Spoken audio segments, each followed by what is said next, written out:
I'd like to welcome you all to this evening's fireside conversation with Dr. Christine Simmonds-Moore, in which we'll be exploring how transpersonal coaching can help people who report paranormal experiences. So my name is Jevon Dangeli. For those who don't know me, I'm the program leader for the Certificate in Transpersonal Coaching Psychology at Aleph Trust. I'm delighted to have Christine with us this evening. And before I tell you more about our Campfire conversation partner, I'd like to offer us a few words of guidance to come around this fire, metaphorically speaking. And if you'd be so kind, let's take a few breaths together, ease into our bodies and into the spaces in which we find our bodies today. And then we'll imagine coming around a fire together, and then we'll begin our conversation there. So let's take a few moments just to feel into the breath, allowing inhalations to flow through you and to release from you. Maybe you've had a busy day, as many people have at this time of the day where we find ourselves now.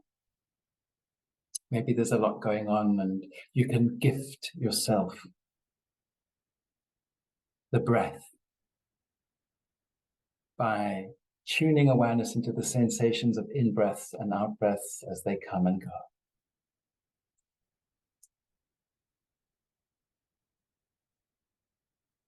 And then start to get a sense of the entire volume of space that your whole body occupies.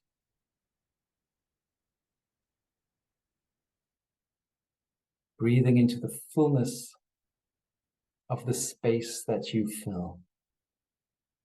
As you're breathing into the space that you fill, I'd like you to imagine that you're approaching a campfire somewhere in nature,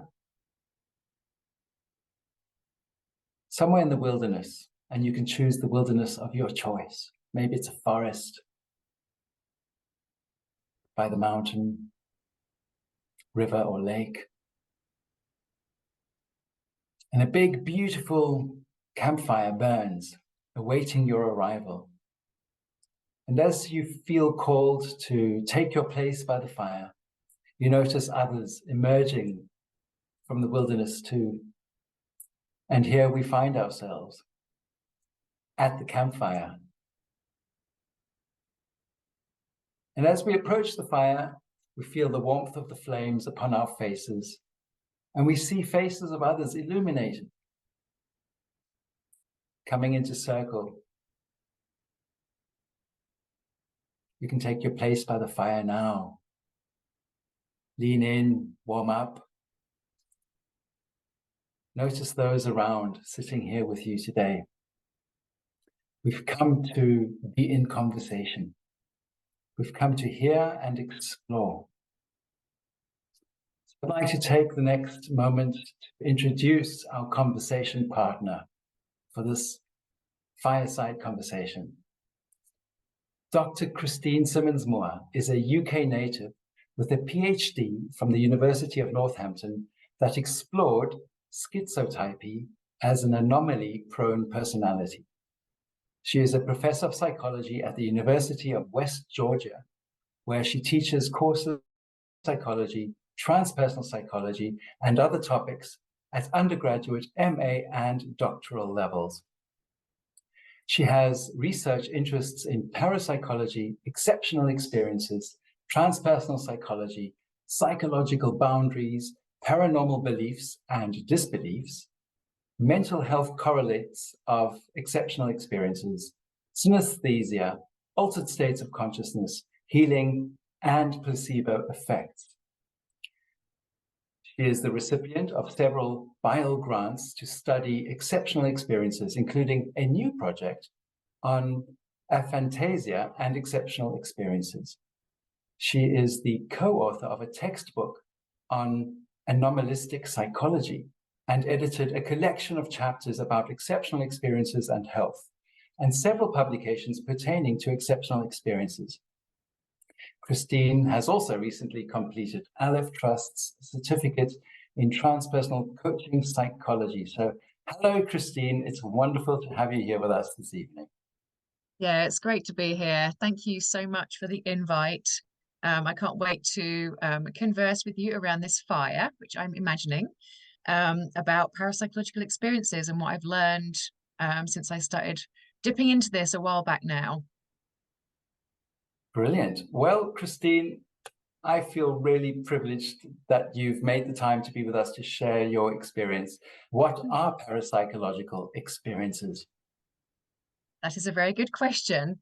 First of all, I'll say that parapsychological experiences are deeply human, and they are a range of experiences that suggest that there's an anomalous process of information or energy transfer that can include experiences between individuals, between a person and the environment, but also between a person and their future and their past, and also potentially between people and the deceased. So these experiences include some terms that you may have heard of. So extrasensory perception is where people feel that they acquire information without the use of the known senses and the way in which consciousness is supposed to work. It includes anomalous mind-matter interactions. So that's otherwise known as psychokinesis, which is the same as the media's term telekinesis. So, for example, if you might be stressed and notice that light bulbs seem to be breaking a little bit more than usual, or your phone doesn't behave itself quite as it's supposed to in alignment with a particular aspect of your consciousness, that might be a subjective experience of mind matter interactions. So it can happen like that, but it can also happen in other ways, including for poltergeist type phenomena, which happen to people out in the real world spontaneously sometimes and seem to be actually related to a person. So that's psychokinesis.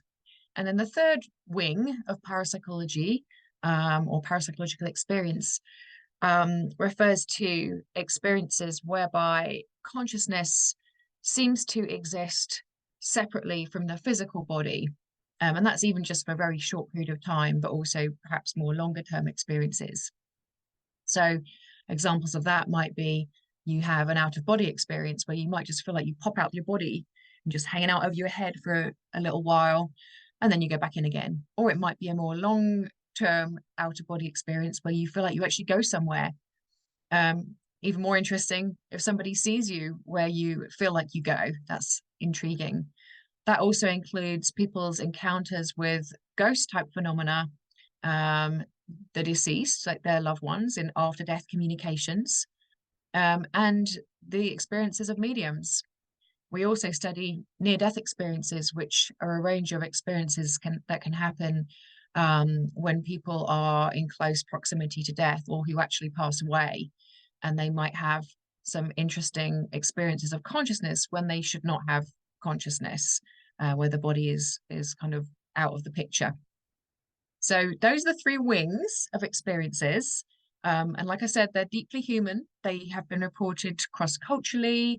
They appear throughout history. They're slightly different in different cultures, but they are found absolutely. The same three wings of experiences are found in every single culture. And yeah, they just seem to be really not uncommon. And some experiences are certainly more common than others, but they are absolutely part and parcel of being human.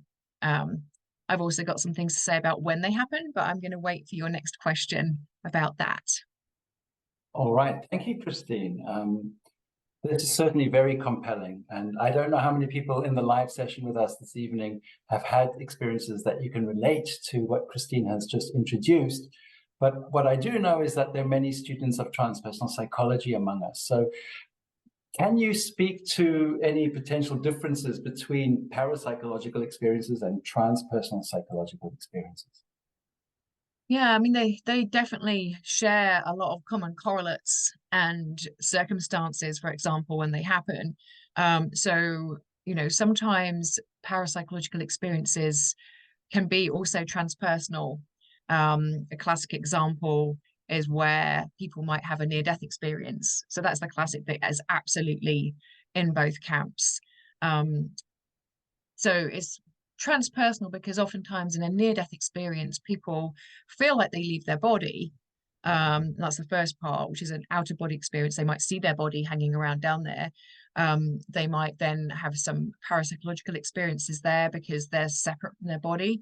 They might even report having access to information that's going on in the room, which is particularly interesting when the person is not actually demonstrated to be alive based on monitoring of their physiology. So that's the parapsychological bits, which could also be transpersonal too, because it might make you think differently about your sense of self and how much your sense of self occupies space, and your sense of self can sometimes be experienced separately from the body and even expand in interesting ways. It gets extra transpersonal though as the kind of experience develops. So the near-death experience, has different levels of depth to it. But as it progresses, sometimes people might have more mystical components and transpersonal components to it. So, for example, they might feel like they move through a tunnel and they start seeing individuals who have perhaps deceased that they recognize. Still not terribly transpersonal, but it could be a little bit transpersonal because they start realizing that there might be other realms to reality. Sometimes they recognize people that they don't know are dead, who actually are dead, which is parapsychological. And these experiences can get more and more transpersonal as they go on, and mystical, because what happens oftentimes is that people feel like they go to a different place. They feel like they connect with something bigger than themselves. Sometimes that might be a religious figure. Sometimes it might not be. It might just be a sense of love, or a sort of presence or universality. Sometimes there are negative ones too, and there are also presences there, but people will have insights as they get deeper into the experience, and they will sometimes just have realizations about life and death dichotomies when they come back. So what usually happens is at some point there is a decision, or it feels like a decision, when they have to come back into their body. Sometimes they even say they're pushed back into their body, and they return to the physical body again. Whether they were actually out or not is irrelevant. The experience is meaningful in and of itself, because people tend to sort of have a very different way of understanding themselves and their relation to the world. So they come back and they have these really sort of transpersonal shifts in how they see themselves and their sense of ego. They're not ego focused anymore. They're much more about spiritual orientations towards life. They don't appreciate materialistic ideas anymore. They're not scared of death. They just have no fear of dying anymore. So that's the transpersonal part. And the parapsychological parts are there all the way through. People tend to have some other interesting experiences as well. They tend to be more likely to report parapsychological experiences after the near-death experience. And near-death experiences are really interesting too, because they are 3 times more likely to have a Kundalini experience compared to other people. So they have this sort of sense of awakening and extra kind of light energy, which is something that is really understudied everywhere in psychology, but it is there. Near-death experiences have that more than others, and that's spiritual, transpersonal, and also parapsychological. So that's one example of one experience that is both parapsychological and transpersonal. With other experiences, I think a lot of it comes down to, well, it all comes down to how people make meaning.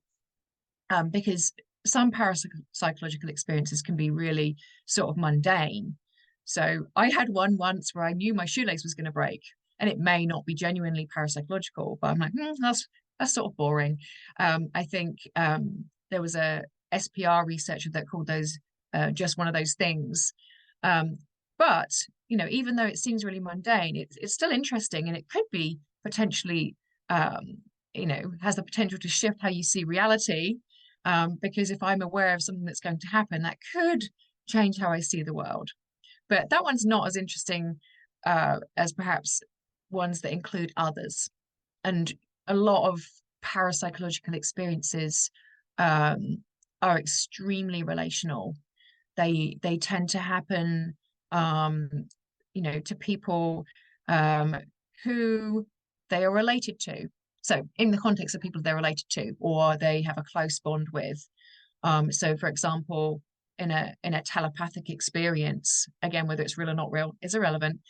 It feels like you might know what somebody else is going through, even though they're not physically present where you are. And that can happen in terms of thoughts, feelings. It can also happen in terms of the body. So I really like the examples that are often given in the context of twin telepathy.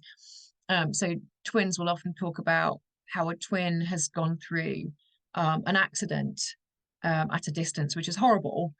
But the other twin, who may be in a different location, experiences extreme pain in their own body in a physical location that aligns with the experience of the other twin. And so ruling out cell phones and all the, the normal ways in which we might communicate now, I think that's quite interesting. It's parapsychological. It's also potentially transpersonal, because people might start thinking about how we might be more connected in unusual ways, as well as more sort of psychologically and using empathy.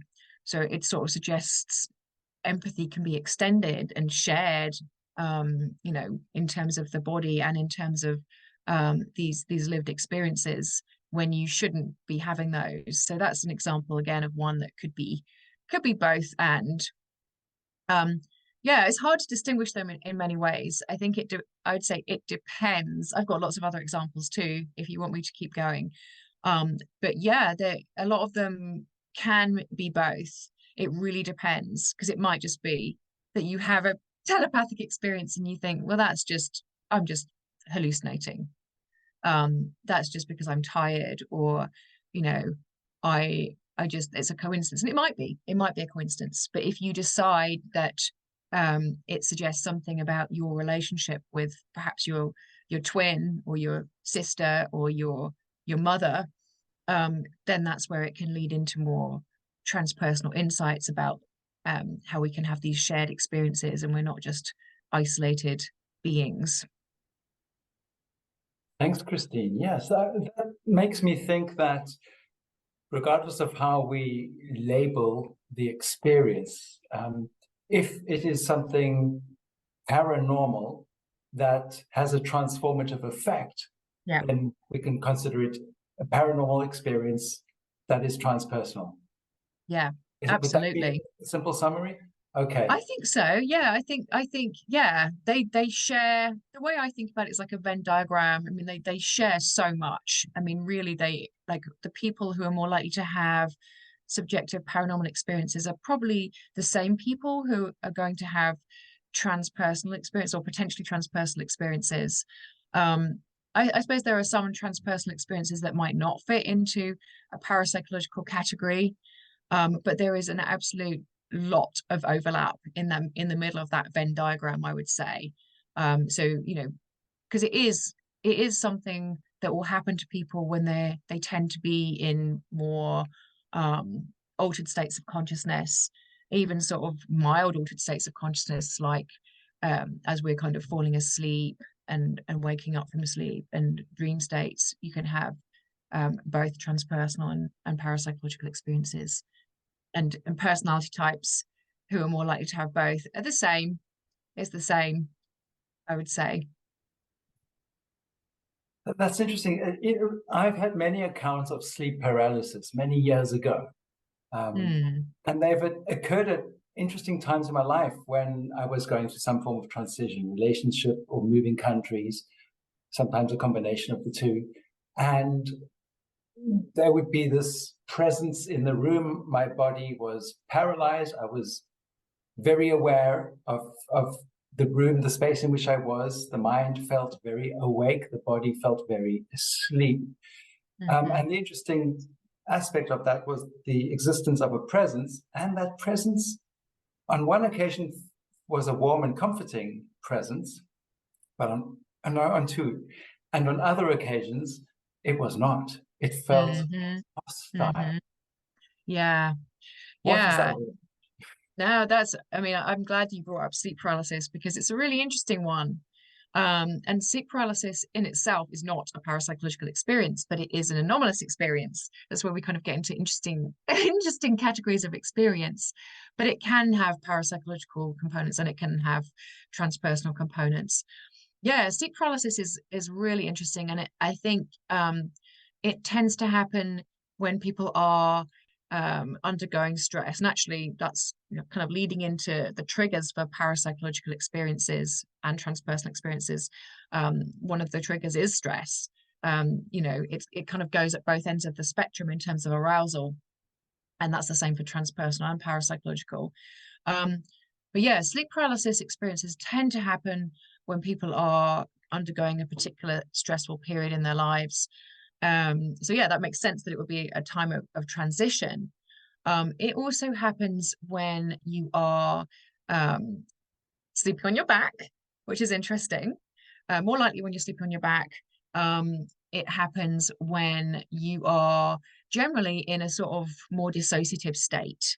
So you're supposed to be paralyzed when you're in REM sleep. That is what's supposed to happen. Your body is supposed to not act out your dreams, or otherwise that would be quite dangerous. That does happen in some people with certain disorders. Sleep paralysis is not a disorder. It happens when you have these dissociations where you might be more aroused than usual because of the stress. Probably lots of things might be going on in your life, and what happens is you wake up but you're not properly awake. You're in an in-between state, and these liminal states are really conducive to parapsychological and transpersonal experiences. And so, which I think is interesting. But there's different ways in which we can have liminal states. So sleep paralysis is usually a perfect storm for more negative experiences, actually. So I'm really intrigued by your more positive one. And it actually can oftentimes help people to know that there are some more normal ways to explain what's going on, because people are often really scared by those kind of experiences in particular, because of the way in which your brain and your body are working or not working together. It's really likely that you will have a sense of presence in the room, and it's really likely that it might feel like that presence is actually invasive, and those two things very much connect with where an experience is felt to be not in your control and eliciting threat.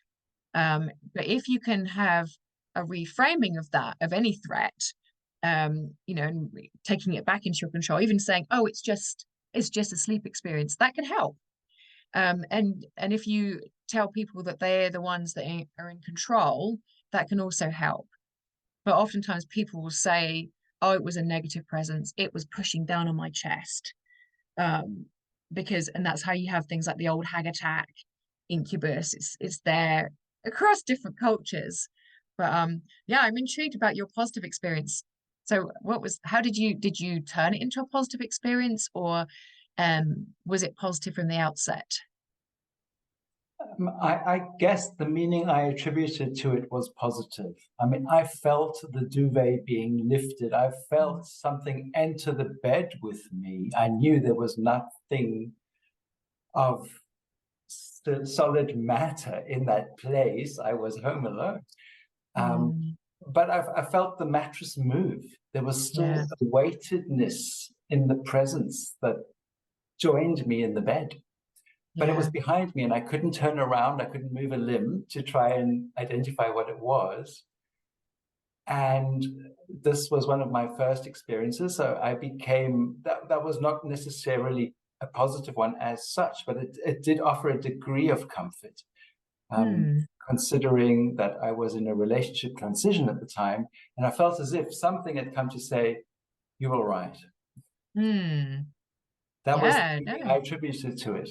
But that does make me think, Christine, if I hadn't attributed that meaning, it might have been dreadfully frightening. And some of the other anomalous and parapsychological experiences that you've pointed to, I can imagine could be very distressing for people for whom Yes. that type of experience simply does not fit their map of reality. Yeah, So it happens exactly. spontaneously, it's unexpected, and it just disjoints what we think of as real and possible. And that can be very distressing. And in fact, as a transpersonal coach, I've had numerous clients present issues where they've had, whether transpersonal, parapsychological, or whatever, experiences that they could not make sense of and were struggling to process.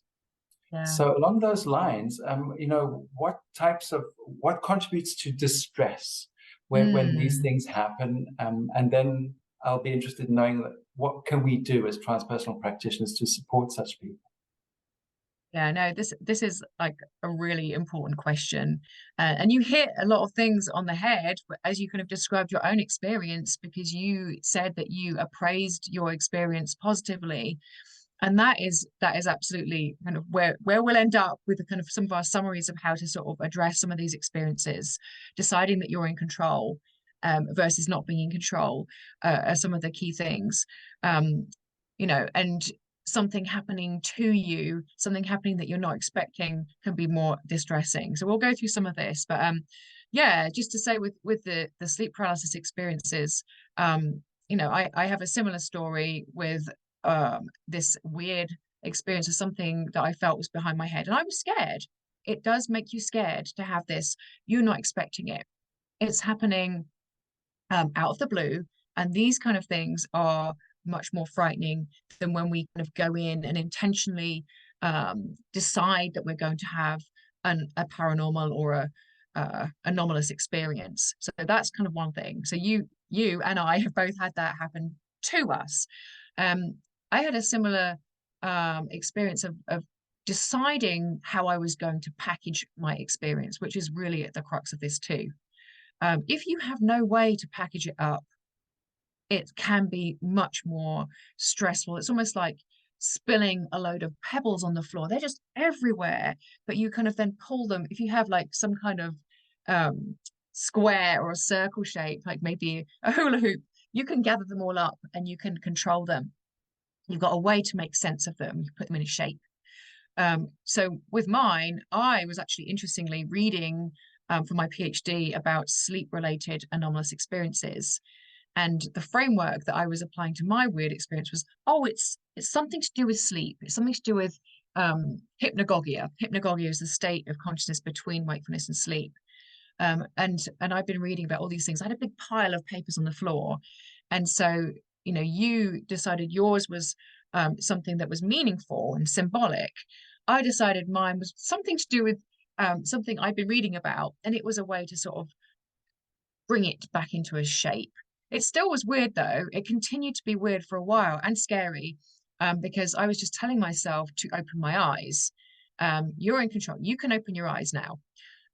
So I opened my eyes, and I opened my eyes 5 times before this stopped.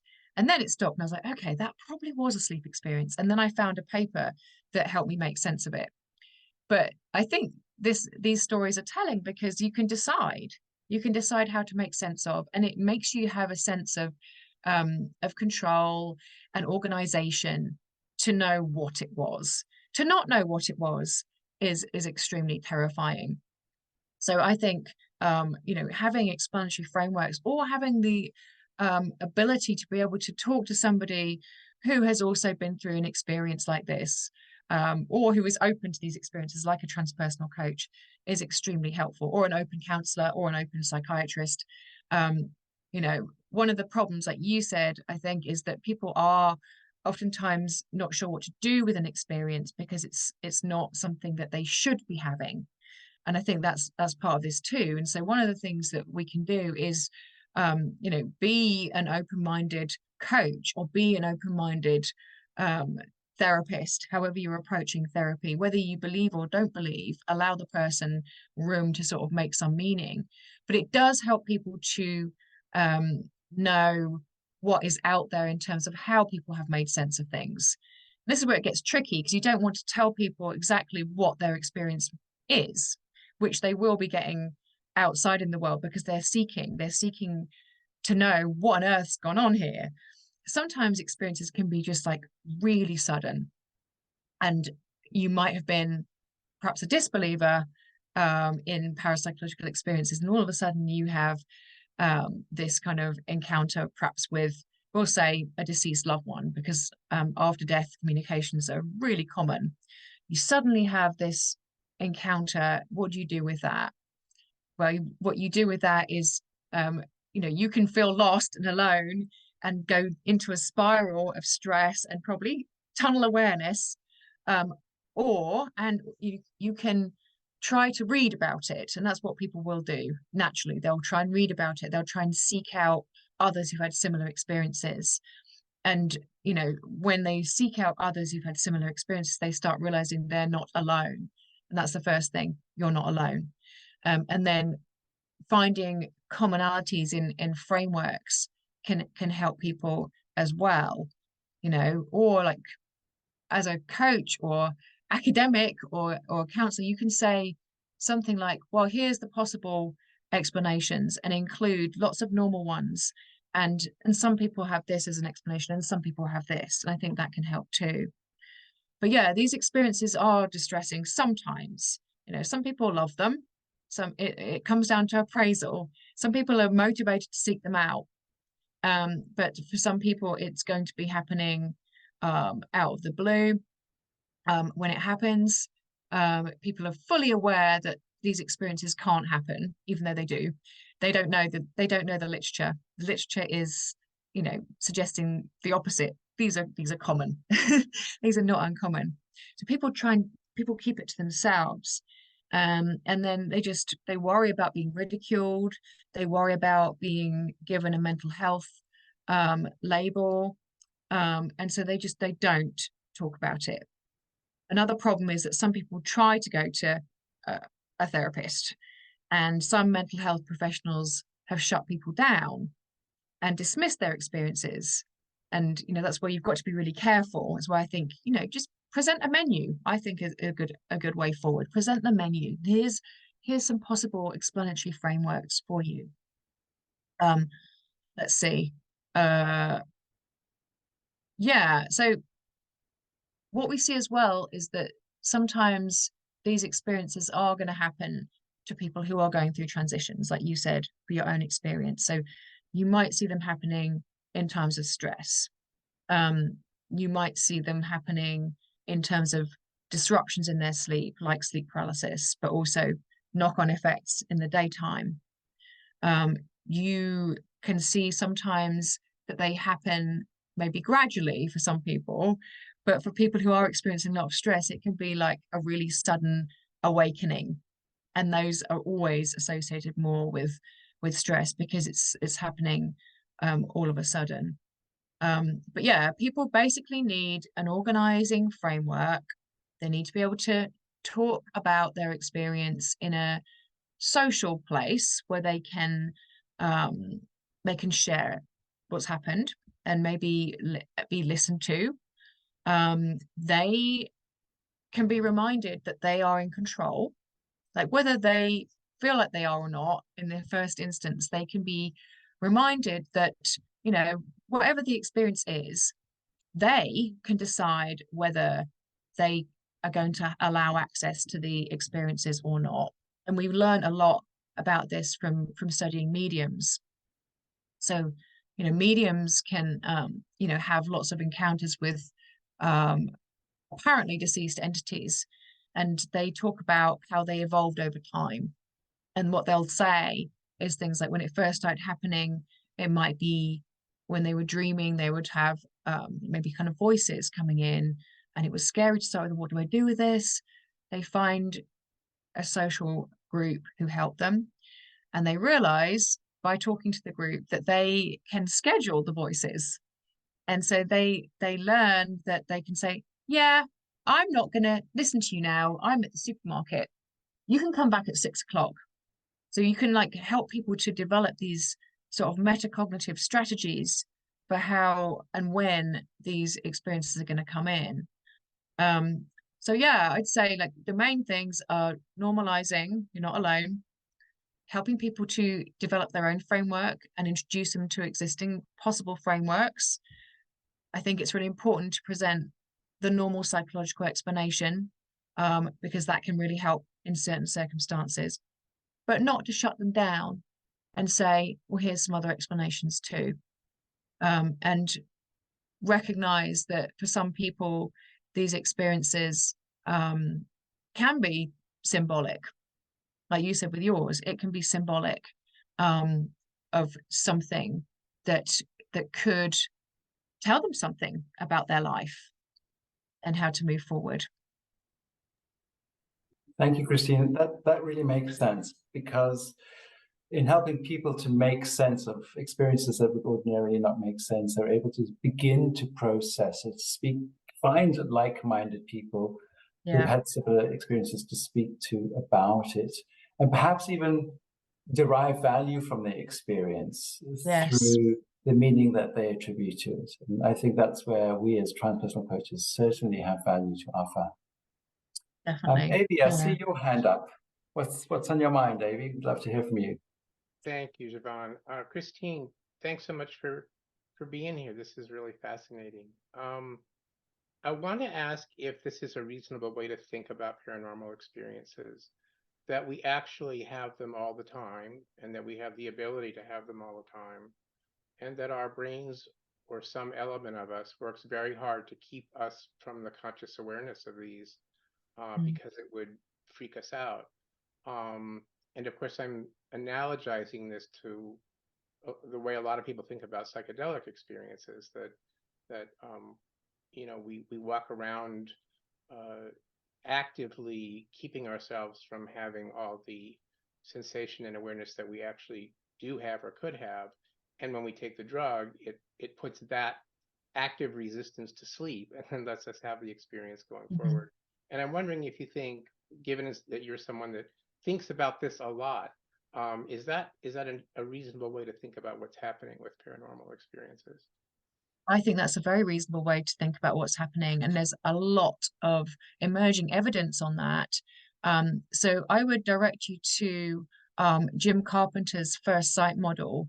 He's interesting because he is a clinician and a parapsychologist. And his whole model for psi phenomena is that psi phenomena, parapsychological experiences are not second sight as people talk about, it's first sight. So he talks about how you know, these kind of interactions with the world are happening all the time, and they're sort of biasing us towards and away from things in the world. So something that's going to be scary, you might be kind of biased away from it, and something that's going to perhaps benefit you, you might move towards it. But we're not always aware of that because it is very, very, very below, like pre subliminal. But it's sort of moving, moving us in certain ways. And he says that we'll see these kind of experiences more in terms of mood and in terms of behavior and in terms of places like you're talking about where we do see the unconscious a little bit more. So for example, in dream states where we're not thinking about psychedelics, but absolutely psychedelics would reveal the unconscious. And we've done some research actually looking at whether we're usually filtering out psi information, and there is some evidence that is happening.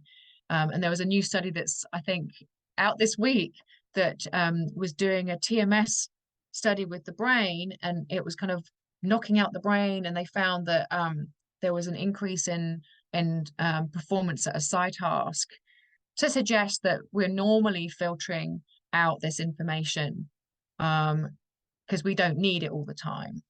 So yeah, so some people would take that and say, well, then psi is not useful. Well, it is just as much as anything from the unconscious is useful. We just have to know how to dip in and out and be able to integrate and use it. So I suppose that's one thing I didn't say before, where people are more healthy with these experiences, they are able to schedule and control and dip in and out, and almost like metacognition, they move back and they can look at it rather than being swamped by it. It's an ability to sort of Yeah, so be not lost, not like a booming, buzzing confusion, but more like, okay, I'm gonna have a little dip and then I'm gonna move out. So, and then that way people might be able to have some value from some of their experiences. So particularly with ESP type experiences, they might be able to use something, or from mediumship experiences, like something valuable that they can then give back rather than feel lost in it. Yeah, that's a great question. Thank you. Thank you. Well, Christine, then what you've just said begs the next question, which is, how do we dip in and out? How do we have the will and capability of doing that successfully? Yeah, so this is where this is one of my passions in parapsychology and clinical parapsychology and transpersonal. Yeah, so I've been thinking about this, and I think when you talk to people who have become more healthy, so you know, in the lives of mediums, again, I use them as an example because they oftentimes talk about how when it was first starting, they did feel invaded. They felt like it was just overwhelming. They talk about just developing these strategies, and I think what they're doing is they're developing metacognitive skills, and I think we can do that by meditating, like having a sort of or mind body practice, like regular practice where we kind of can learn to sort of become mindfully aware. But of course, there's different types of meditation. But I think, you know, something like that where you become able to sort of be in two places at once. Lucid dreaming might be another way because I think it's a similar place. Hypnotic states. So you're kind of focused but relaxed at the same time, and sort of maybe being able to be in the unconscious but not get lost in it because you're still aware at the same time. I think it's about that. There's a researcher in the UK doing his PhD with Chris Rowe, who's a medium himself. And I think this is where really interesting research can happen, like people who have had lots of experiences and are also doing the research. But I think his PhD work was on metacognitive skills and how that happens in mediums as they kind of develop. We can also look at healthy experiences and what's going on with them.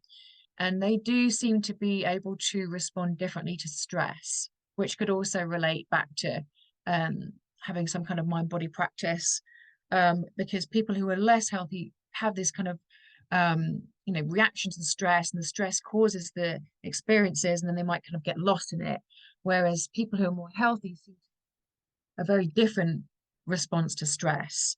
So I think it's about working out ways to manage those kind of emotions, that anxiety and those kind of tunnel awareness type of experiences. If we can sort of practice, you know, maybe, yeah, like open awareness, being in those kind of places, you kind of become more like that as a trait rather than a state. And then you might be able to sort of be generally more healthy. Because the healthy people seem to be those who, you know, they have a more positive reaction to stress. They don't have, they have more of an organized system. So they've got some kind of way of making sense of the experiences. They have social support, and all these things kind of relate to each other, I think. But I think what's happening is people are just becoming better at maybe ritual as well, like what works, how do I get into this, and then how do I get out? And eventually it can become like a heuristic, and it gets sort of ingrained. So I'm going to go into this state now, and now I'm going out of it. Something like that. We have these kind of shortcuts that can allow entry points and exit points rather than sort of being still in it. Even Susan Blackmore says, and she's a very skeptical researcher, she says that when people engage in the Ouija board, that they should have ritual around it and say hello, and then say goodbye. Even though she doesn't think anything genuinely paranormal is going on, she knows that people have some kind of negative response sometimes, and people report having unusual experiences that continue afterwards. So to put the boundaries around it. So I think it's about just working out strategies for for control and boundaries, and like it can be different states, it can be words, it can be sometimes people talk about imagining a boundary of light and just saying, well, I'm only going to have things that are good for me coming in. It's different ways of kind of erecting boundaries that are sort of not completely solid, sort of, you've got some control over it. So those symbols can really be valuable for having this sense of control over these experiences.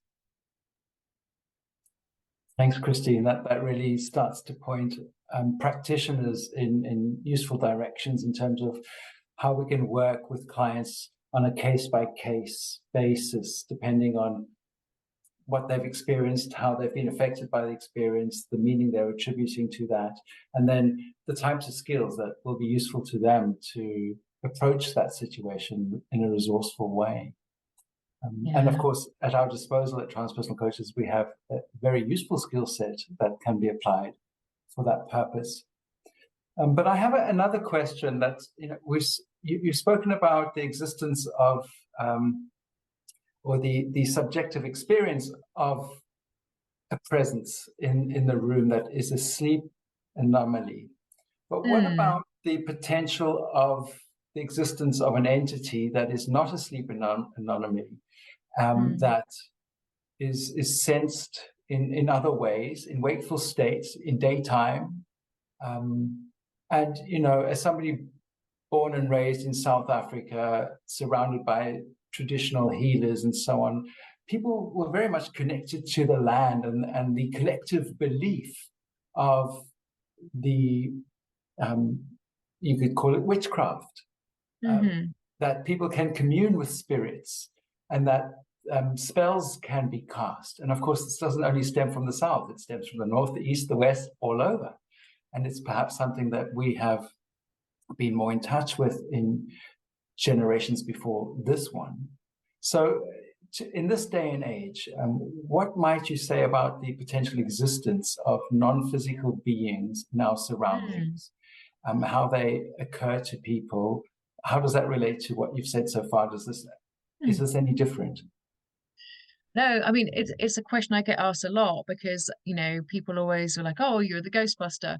And I'm always asked, do ghosts exist? Well, I mean, I'm going to slip out of the question because I think it depends on the experience.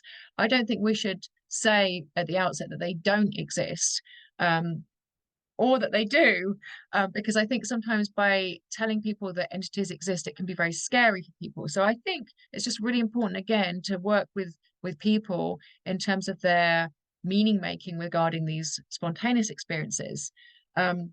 But saying that, we have actually been studying encounters with deceased loved ones here at EWG. I'm actually sitting in our little lab at the moment, and over there is our psychomantium. So we can do controlled investigation with experiences that have actually been found to be very, very therapeutic for people. I think entity encounters are, again, fundamentally human.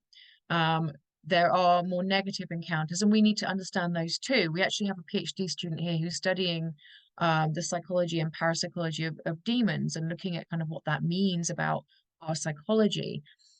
So we know people have positive and negative encounters with some kind of entity, and we know these experiences happen in the context of certain altered states of consciousness, including sleep paralysis, but also other states.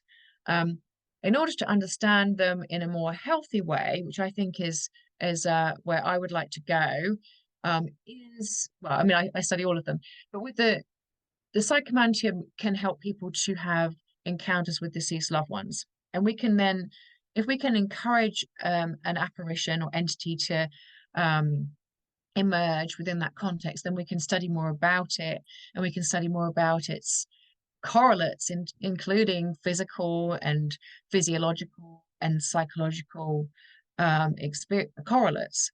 So we did that, and psychomantium, for those who don't know, is a mirror gazing procedure.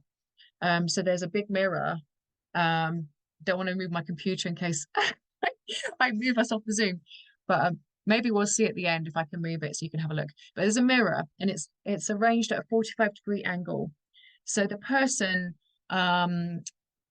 doesn't see their face reflected in the mirror. Instead, they see a reflective surface. And so it goes back to really ancient practices of scrying that, you know, you can see in Greek times, people looking into crystals, into the surfaces of wells, water, like shiny surfaces have been used forever. Looking into eyes, there's a procedure that's often used where people can look into each other's eyes and feel very, very connected to each other, which can be quite transpersonal. It's a similar kind of thing.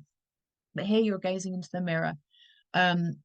What happens differently with psychomantium is that people spend a period of time really thinking about a deceased loved one.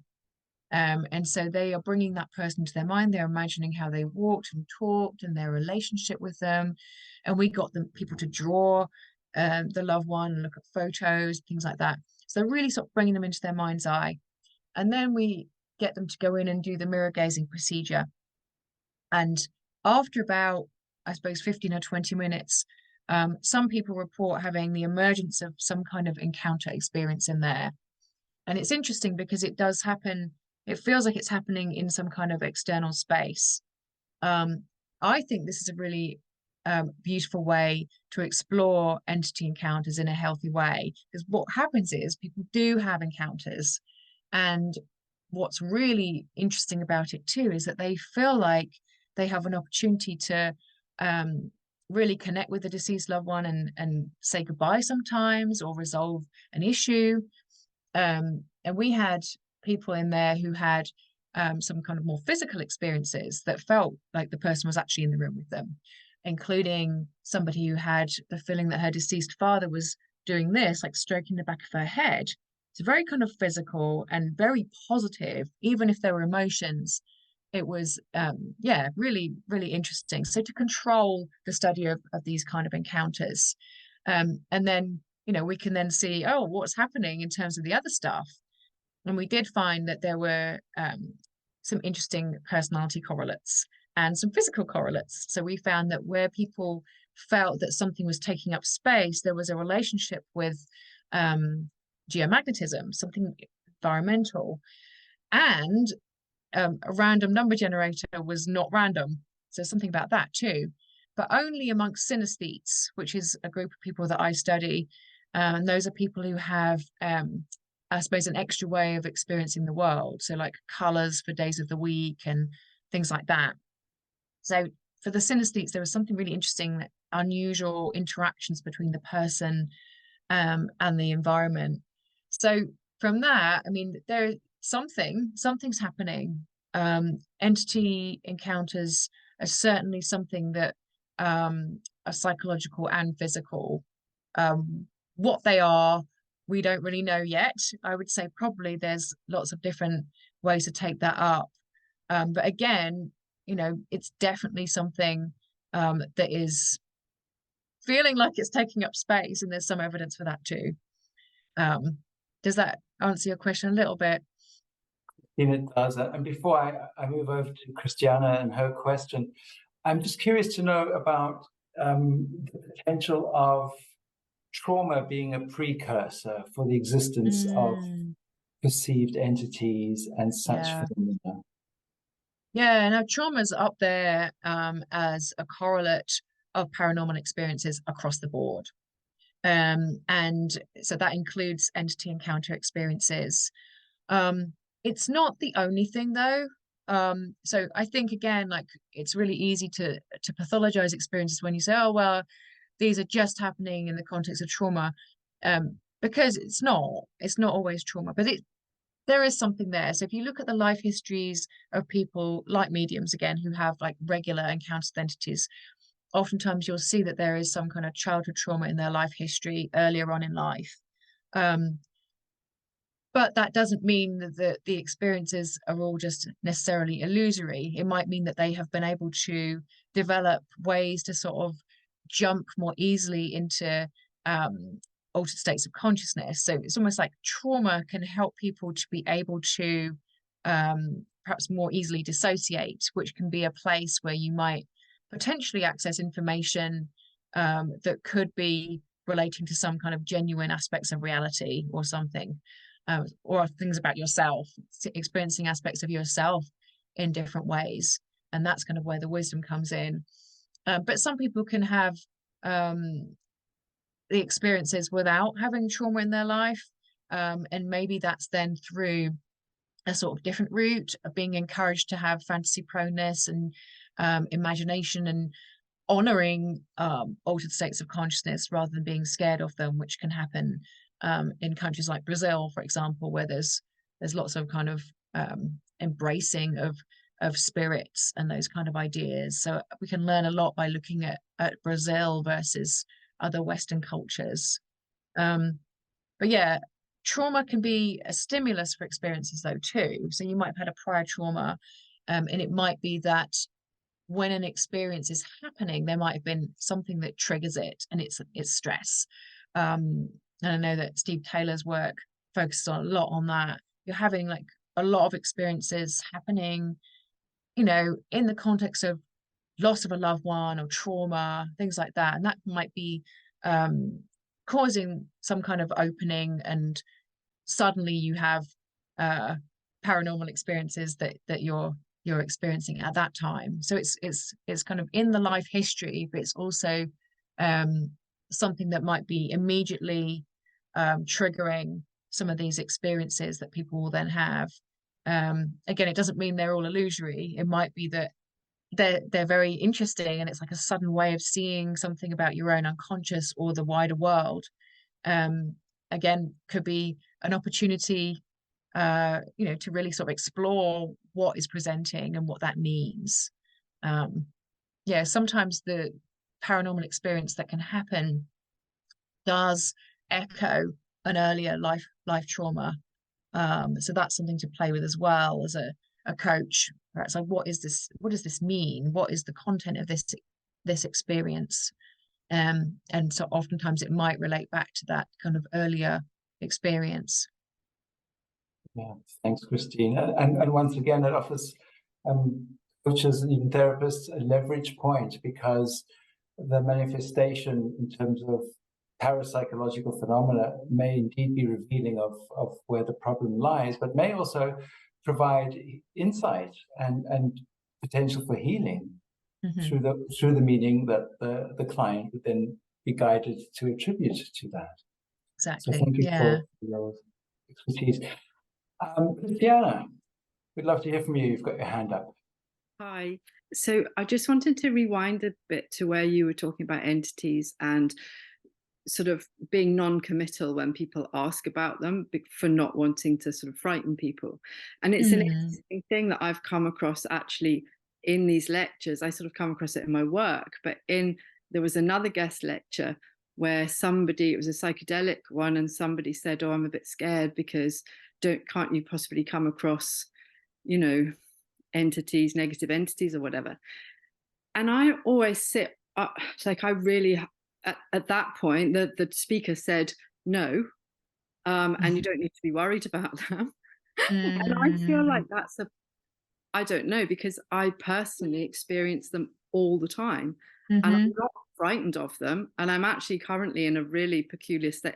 I'll put my video on, but I broke my neck recently, which why because I'm in a brace and I look a bit odd, but but it was actually part of a paranormal experience, and it involved an entity. And it was a trapped soul, and he was a little boy, died of a broken neck, and I tuned into him quite by accident, and I didn't consciously shut my energy off. But I always think like, and so then 2 days later I broke my neck, and then 10 days later, his little soul came to me and wanted to be dispatched, right?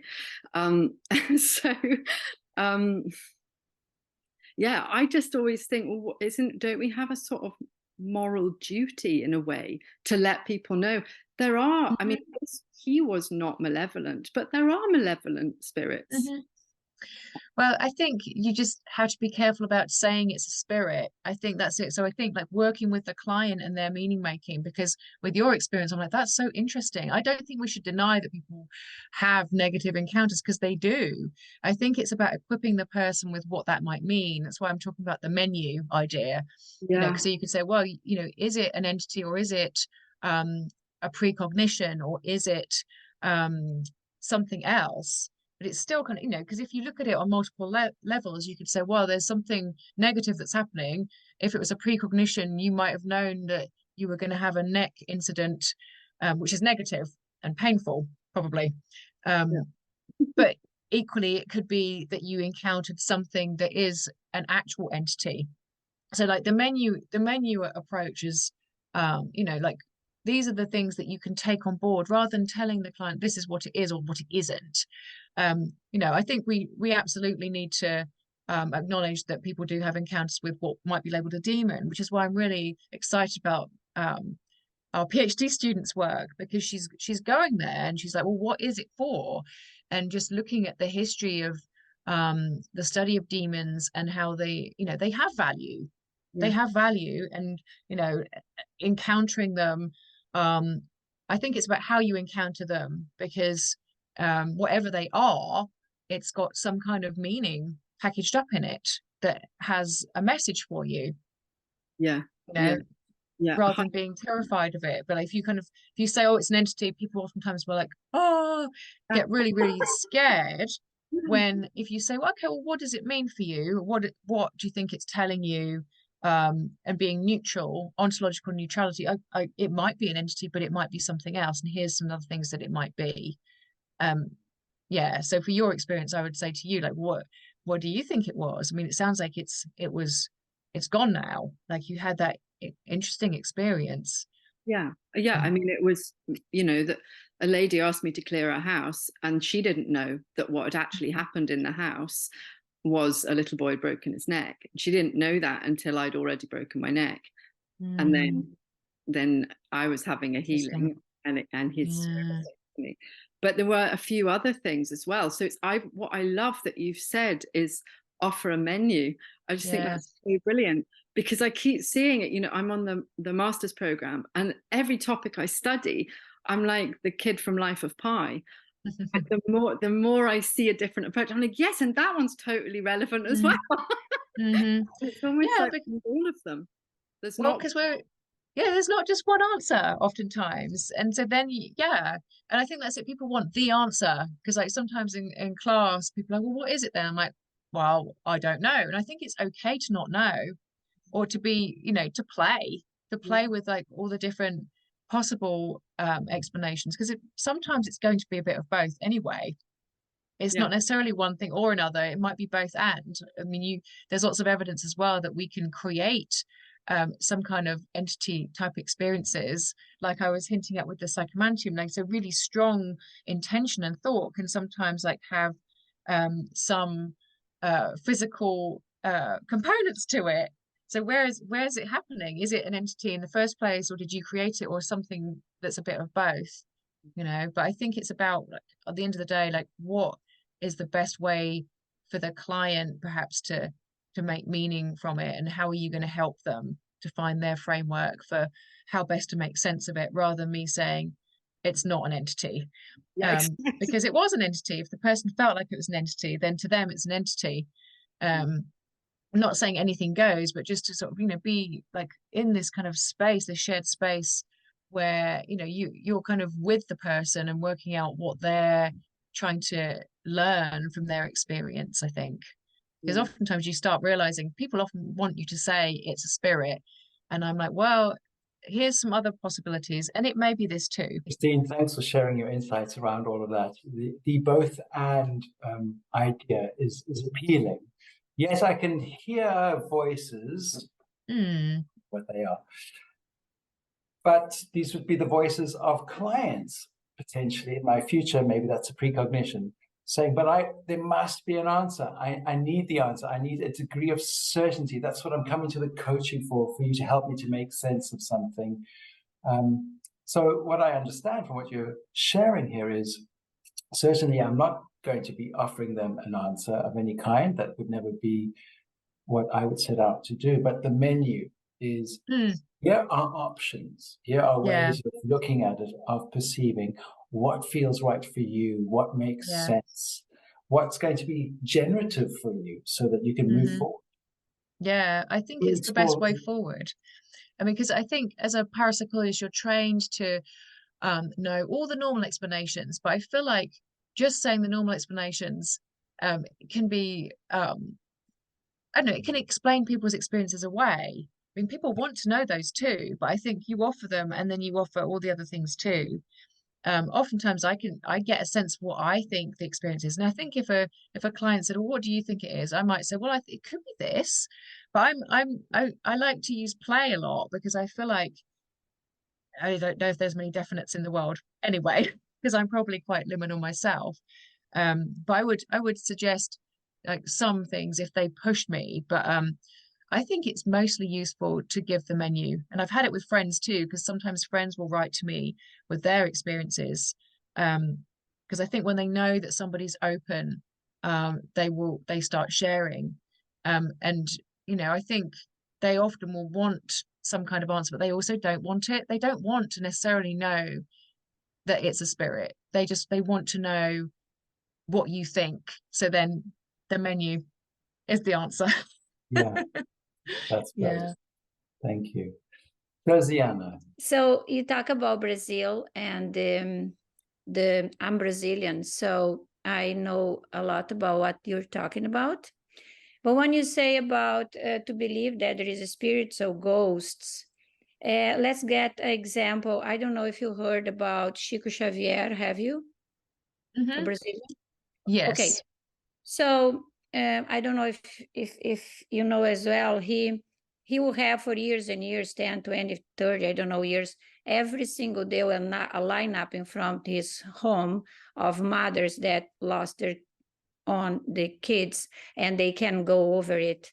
And he will provide, not to all, of course, because he didn't have time for that crowd every time, but he will provide for many of them each day a letter of the son or daughter, whatever. And these letters were so true, like they will contain things that just the mother know, like, oh, the day I born, I don't know what, So, and the books he wrote over the guide of Emmanuel is the spirit that guide him. He'd even say that's a spirit. So when you say, I don't know if you say they exist or not, it's so confusing in my head because my culture and because I grew up knowing this is kind of a reality. So if it's not a spirit or it's not a ghost or whatever you want to call, what will be then that translate all these books? Because he will write about things he has no clue idea whatsoever. Like how you do a surgery, he would describe from the beginning to the end without being a doctor, not even a clue about it. So what you tell me, where come from this knowledge if it's not from a spirit that he's calling Emmanuel? Whatever. I don't know if my question is clear. No, that does make sense. I suppose then the classic response would be from mainstream parapsychology would be that it's he's accessing information. So that I suppose with non-survival related explanations would include ESP from the living. So it could be that he's picking up on information from the mother herself, if the mother does know. And so if extrasensory perception is real, the idea is that somebody who is psychically sensitive might be able to, perhaps telepathically or through clairvoyance, which is direct knowing, direct seeing, have information that they should not have access to. That's one way. I suppose the other way is the idea that everything that's ever been experienced might be in a field of information. So it's kind of a field theory idea. And some people who are more sensitive, so I think a lot of people who have psychic experiences, particularly mediums, are just more sensitive. They've got more access to the unconscious, or we'll say collective unconscious, that could include access to this field. So then there is a sense of downloading, because if that's real, then they are downloading. So the information is out there somewhere. There's a download into a sensitive individual who can make sense of. So it's not just that the information is flowing in; he's able to make sense of. That's how people would respond to that. I don't know what I think. It's difficult to distinguish between whether there needs to be a surviving entity or whether there's surviving information. Natalia, you've got your hand up. What's on your mind? Just to show you, because I'm also Brazilian like Josiane, I'm just to show you the amount of books that I have from Chico Xavier. And I do realize how it can be interpreted in a different. Natalia, if you're showing us something, you'll need to share your. We can't see it. Oh, wow. Yeah, that's a lot. Yes. Also very prolific. Do you see? Mm-hmm. André Luiz. That's the name of, yeah.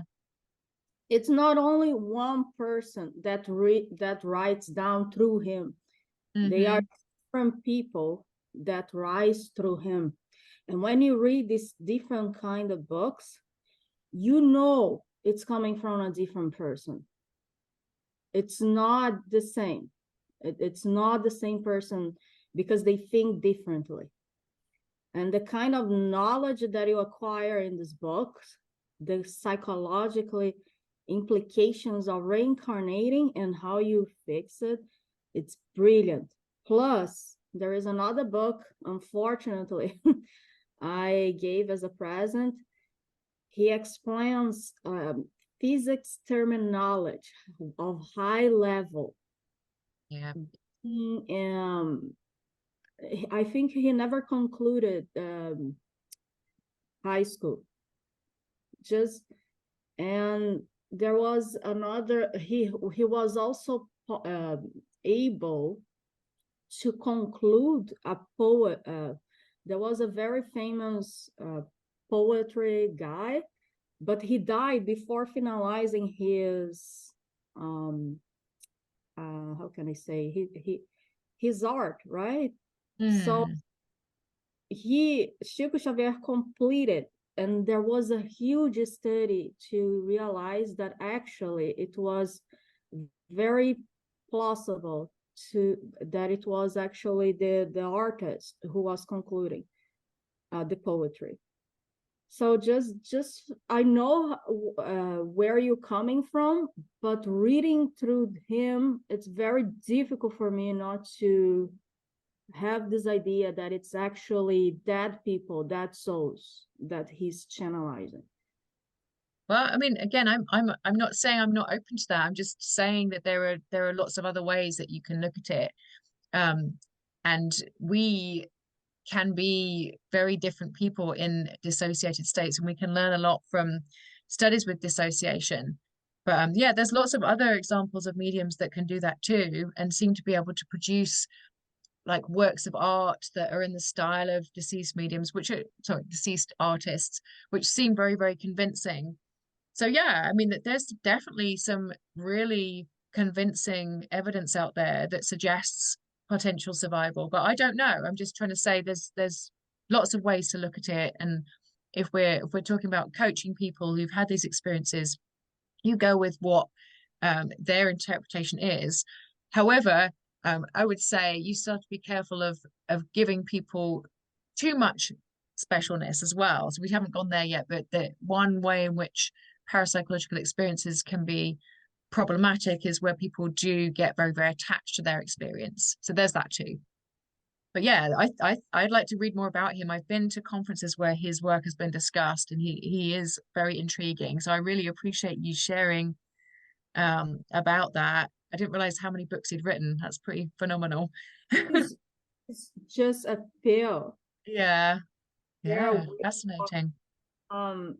Quite frankly, the ones that transcribe it, it's not all of the authors that I feel aligned. So this one is André Luiz through Chico Xavier.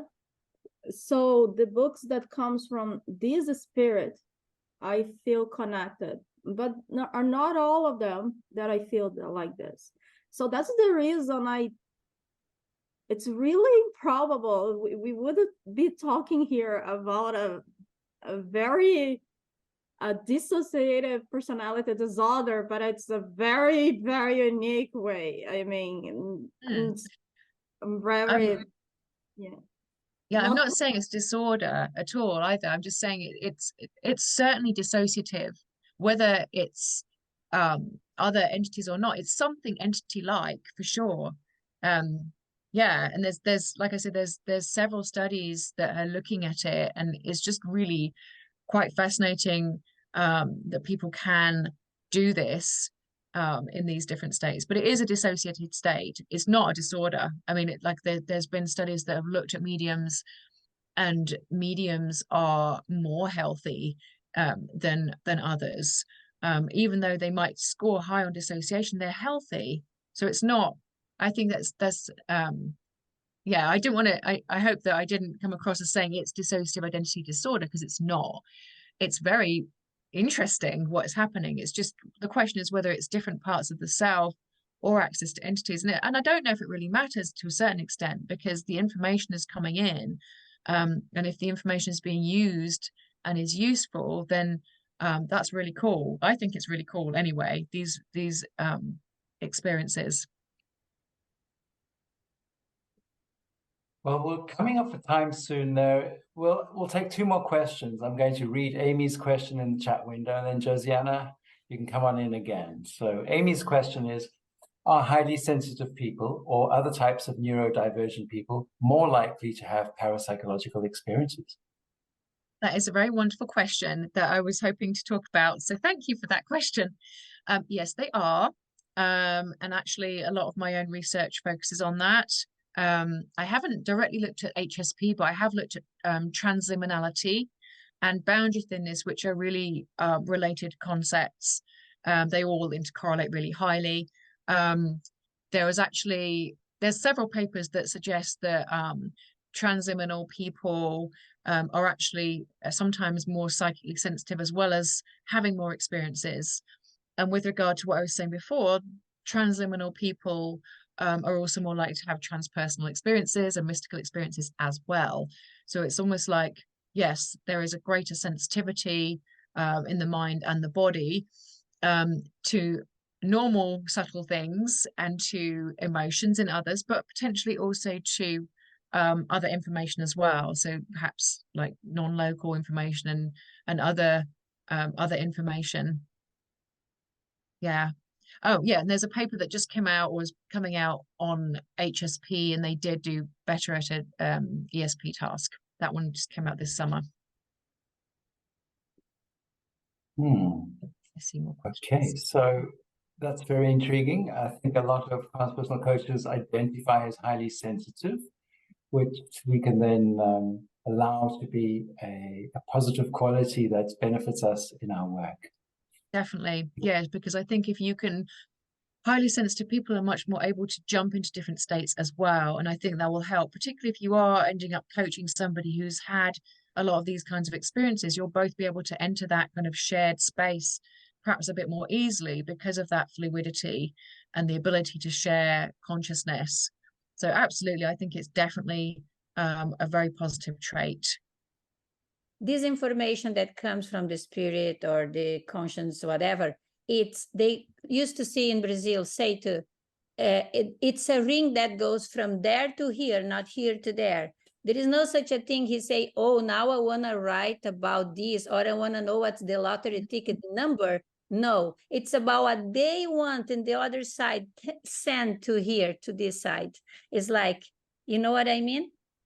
So it's kind of this big intelligence, or is this collective consciousness, or these spirits decided what comes to us or not. So it's not in our control. That's what I want to say. I don't know if it makes sense to you.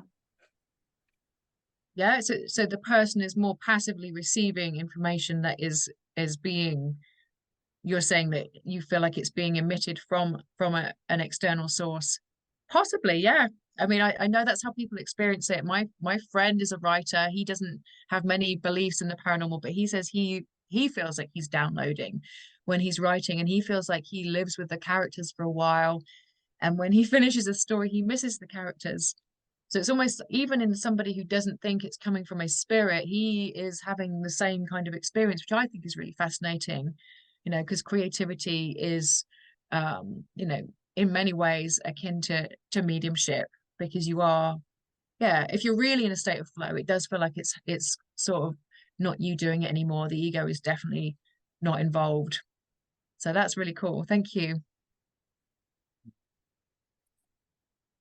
And over to the final question from Kerry, which is, what brief advice can you give to navigate those conversations for professionals in mainstream services? Oh my goodness. Yes, that is I would say the best way is to just frame the experiences in terms of the numbers. This is why I'm trying to create this site. The site is still a work in progress, but like, when people know that these experiences are not as unusual, and people are sometimes psychologically healthy and can be helped to be healthier as a result of processing, that's very helpful. I think just knowing it's normal is one thing, from the perspective of the client and the therapist, or potential therapist who will be open. It helps people a lot. That's the first thing that people need to hear. Because I used to work at the Rhine Center, and people would phone up with all sorts of experiences, and oftentimes distress. It's the South in the US. And they would talk about their experience, and I would say, okay, first of all, I'm going to tell you that you're not alone. And they would go, you could hear them. That's the first thing. You say, you give the stats. So this happens. This is more likely in these circumstances. It happens. You don't have to go to the paranormal explanation. You can offer it on the menu. But to potential therapists, they don't necessarily need to be believers in parapsychological phenomena, that they're real. They just need to know that human beings have these experiences, and that these are the kind of circumstances where they happen. These are the kind of people who are more likely to have these experiences, and these are the kind of things that you can do to help. And here's some resources, like some sites where you might learn more about these experiences, things like that. I think practical things will be helpful. You don't have to go out and say, hey, spirits are real, because they may or may not be, but you can say people have experiences with spirits, and it's actually very common and it can be really healthy. That's my short answer. Thank you, Christina. It's hard. Yeah. It's clear that you could elaborate on that, but I think your short answer is definitely good for now. It gives us so much to go with. What are your closing words, or the take home you would like us to take home from this talk today? Well, the take home is that these experiences are human, again, and I think we can help people who are experiencing distress to kind of reduce that distress and help them with meaning making and finding a framework. If they want to get involved in some studies, we have some studies going on. You mentioned the aphantasia study earlier. We're doing that. I can send those links later. We're doing another survey on how connection to the self and to nature might relate to ESP. And we're looking at the idea that healthy states might actually relate to ESP. So that's something that we are going to be doing. So it starts with the survey, and then we're going to have an experiment here on campus. So people can get involved in the survey. It'll be hard for you to be in the experiment if you're not in Carrollton, Georgia. But yeah, so just check out University of West Georgia's website. We have some interesting things going on if you are thinking about other bachelor's degrees or master's degrees. It is all in person, but I know that everybody here is interested in consciousness and transpersonal psychology. But yeah, thank you so much for all your wonderful questions. I know there's probably more questions in the chat that I haven't got to. I see 28 messages. Oh, goodness.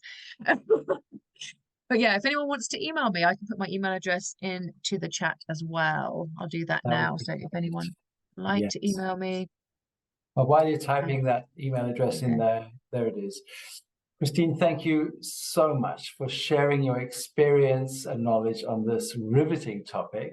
I think we may have to do another one in the series at some later stage, because you have so much to share. we shall remain interested in your research. And if there's anything new, please do let us know. I'm delighted to know that you're in our supervision group, and I hope that you'll be able to share whatever's new and emerging in the field with us as it does. So thank you again for your input. Thank you, everybody else, for being here, for sharing the space with us today. And I wish you all a wonderful rest of the day or evening, wherever this finds you in the world. So thank you. Thank you for inviting me, and thanks for all your questions and attention, everybody. Have a great day, evening.